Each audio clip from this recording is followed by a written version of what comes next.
నమస్తే అండి, welcome back to my channel Soumya Katuri. ఈరోజు మళ్ళీ కొత్త వీడియోతో ముందుకు వచ్చేసాను. నా ఛానల్ని మొదటిసారి చూస్తున్న వారైతే please like, share and subscribe చేసి నన్ను సపోర్ట్ చేయండి తప్పకుండా.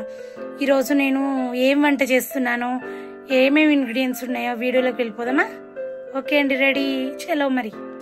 నేను ఇప్పుడు చేయబోయే వంట వచ్చేసి గోంగూరతో పప్పు అండి. కందిపప్పుతో ఎవరైనా చేస్తూ ఉంటారు, కానీ నేను ఈసారి ఎర్రపప్పుతో నేను చేసి మీకు చూపించబోతున్నాను, చూసేసేయండి. ఎర్రపప్పుని అందులో కొంచెం ఒక 2 టేబుల్ స్పూన్ల పెసరపప్పు కూడా యాడ్ చేసుకుంటే టేస్ట్ ఇంకా బాగుంటుందని నేను ఎర్రపప్పు పెసరపప్పు నానబెట్టుకున్నాను.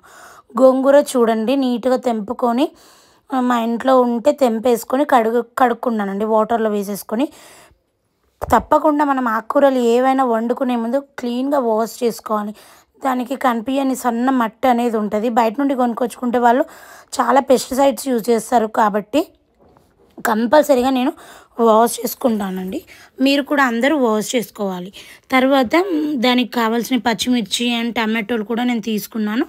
బాగా వాష్ చేసుకొని పక్కన పెట్టేసుకున్నాను.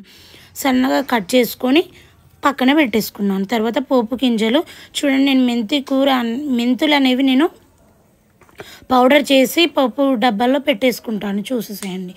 నెక్స్ట్ మనం ఆయిల్ పెట్టేసుకొని, ఆయిల్ వేడైన తర్వాత ఒక 2 టేబుల్ స్పూన్ల ఆయిల్, కొంచెం పసుపు, జీలకర్ర, మెంతులు, ఆవాలు. మెంతుల బదులు నేను మెంతులు వేయించుకొని పౌడర్ చేస్తానండి. ఆ పౌడర్ని నేను ఇందులో యాడ్ చేసుకుంటాను, ఒక 1/2 టేబుల్ స్పూన్. మెంతులు కూడా ఆరోగ్యానికి ఎంతో మేలు చేస్తాయండి, కాబట్టి మనం డైలీ ఫుడ్లో మనం దాన్ని కంపల్సరీగా యాడ్ చేసుకోవాలి. నెక్స్ట్ వచ్చేసి చూడండి, ఇంగువ, కరివేపాకు కూడా నేను యాడ్ చేశాను పప్పులో. ఇవన్నీ యాడ్ చేసుకున్న తర్వాత వాటర్ని మొత్తం డ్రైన్ చేసుకొని పప్పుని నీట్గా కడుక్కొని దీంట్లో యాడ్ చేసుకోవాలండి. ఎర్రపప్పే కాబట్టి ఉడికించుకోవాల్సిన అవసరం లేదు. పెసరపప్పు కూడా నో ప్రాబ్లం అండి, ఉడికిపోతుంది. చూడండి, ఒక 10-20 మినిట్స్ నానబెట్టిన తర్వాత మనం కుక్ చేసుకుంటే ఏ పప్పు అయినా మనం బాగా ఉడుకుతుంది. కుక్కర్లో కన్నా ఇలా చేస్తేనే టేస్టీగా ఉంటుంది. త్వరగా కావాలనుకున్న వాళ్ళు కుక్కర్లో కూడా వేసేసుకోవచ్చు. వేసుకొని 2-3 విజిల్స్ పెట్టేసుకుంటే కర్రీ కానీ పప్పు కానీ అయిపోతుంది. ఎవరి వంటలు వాళ్ళ విధంగా వాళ్ళు చేస్తూ ఉంటారు కదండి. ఇది కూడా ఒక టైప్ ఆఫ్ ప్రిపేరింగ్ పప్పు అని నేను చెప్తానండి. మీరేమంటారు కామెంట్లో చెప్పేసేయండి. నెక్స్ట్ కడుక్కొని ఆల్రెడీ కట్ చేసుకొని పెట్టుకున్న గోంగూర, నెక్స్ట్ ఒక టమాటో, పచ్చిమిర్చిని కూడా నేను అందులో యాడ్ చేసి బాగా కలుపుకున్నానండి. ఒకసారి కలుపుకున్న తర్వాత కొన్ని వాటర్ని నేను యాడ్ చేశాను. కొన్ని అంటే ఒక 1 గ్లాస్ వాటర్ నేను యాడ్ చేశాను.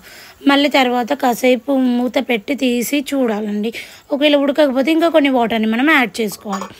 మరీ ఎక్కువ వాటర్ యాడ్ చేయొద్దు, అసలే అని చెప్పి తక్కువ వాటర్ కూడా యాడ్ చేయొద్దు. ఎందుకంటే ఎక్కువ వాటర్ యాడ్ చేస్తేనేమో చాలా పప్పు వాటరీగా అయిపోతుంది. తక్కువ వాటర్ యాడ్ చేస్తేనేమో మాడిపోతుంది. కాబట్టి ఎంత అవసరమో అంత 1 గ్లాస్ అయితే సరిపోతుంది. చూడండి, పప్పు బాగా ఉడికిపోయింది. అయినా నేను ఇంకా కొంచెం వాటర్ యాడ్ చేసుకొని, పిల్లలు ఉన్నారు కాబట్టి మెత్తగా ఉడికించుకోవాలని ఇంకా కొన్ని వాటర్ని నేను యాడ్ చేశాను.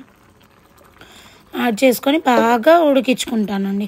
ఒక 10 మినిట్స్ ఉడికించిన తర్వాత గోంగూర వేసాము కాబట్టి ఇందులో మనం చింతపండు కానీ ఎటువంటి పులుపు కానీ యాడ్ చేయాల్సిన అవసరం అస్సలు ఉండదండి.